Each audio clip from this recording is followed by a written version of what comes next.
प्रिय विद्यार्थियों, वंदे मातरम।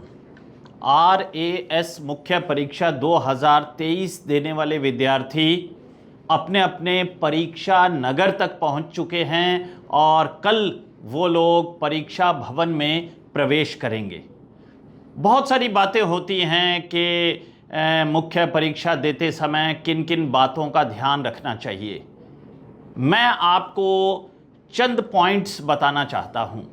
जैसे ही आप परीक्षा कक्ष में प्रवेश करने लगें तो सबसे पहले माँ सरस्वती को याद करें, अपने माता पिता को याद करें तथा जिन गुरुजनों ने आपको तैयारी करवाई है, इस काबिल बनाया है कि आप मुख्य परीक्षा के परीक्षा कक्ष में प्रवेश कर रहे हैं, उनका स्मरण करें, उन्हें प्रणाम करें। आप जैसे ही अपने टेबल कुर्सी पर बैठें तो अच्छी तरह से उसे देख लें। कई बार टेबल जो है हिलता है या कोई अन्य दिक्कत है तो तत्काल उसे चेंज करें। हाँ, एक मैं मानकर चलता हूँ कि परीक्षा कक्ष में घड़ी की व्यवस्था केंद्राधीक्षक महोदय के द्वारा अवश्य की गई होगी। यदि आपके परीक्षा कक्ष में घड़ी की व्यवस्था नहीं है तो आप उनसे अवश्य अनुरोध करें कि सर यहाँ पर एक घड़ी लगवा दीजिए, और मैं मानकर चलता हूँ कि वो तत्काल आपके इस अनुरोध को स्वीकार करके यह कार्य करेंगे।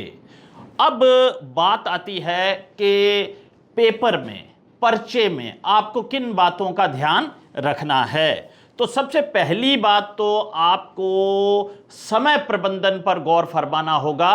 पेपर को पूरा करना जरूरी है। आप कहेंगे कि अगर कोई प्रश्न आपको नहीं आ रहा तो क्या करें, तो भी आपको उसका बेसिक उत्तर अनिवार्य रूप से लिखना है। हाँ, यदि कोई 2 नंबर का प्रश्न है तो उसमें आप बिल्कुल किसी और छोर का ही अंदाज़ा नहीं लगा पा रहे कि ये क्या है, तो भले ही आप छोड़ दें। अन्यथा मध्यम और बड़े प्रश्नों को आपने अवश्य पूर्ण करना है, चाहे उसका बेसिक लिखें, क्योंकि जो पॉइंट्स में भी अंक आपको मिलते हैं वो आपकी रैंक में सुधार करते हैं।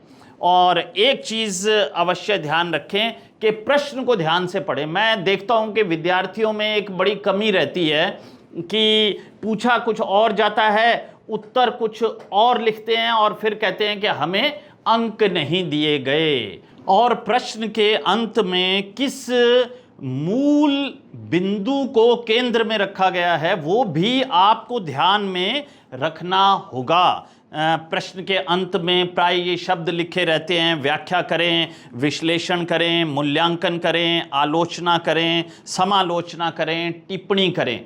इस हर शब्द का अलग अलग अर्थ है, तो आपको इसके अर्थ के अनुरूप ही अपना उत्तर लिखना है। बाकी आप सभी की बहुत ज़बरदस्त तैयारी है और आप सभी सफलता अर्जित करेंगे, ऐसा मैं माँ सरस्वती से कामना करता हूँ। तो ढेर सारी शुभकामनाएं। जय हिंद, जय भारत, जय राजस्थान, फतेह होगी।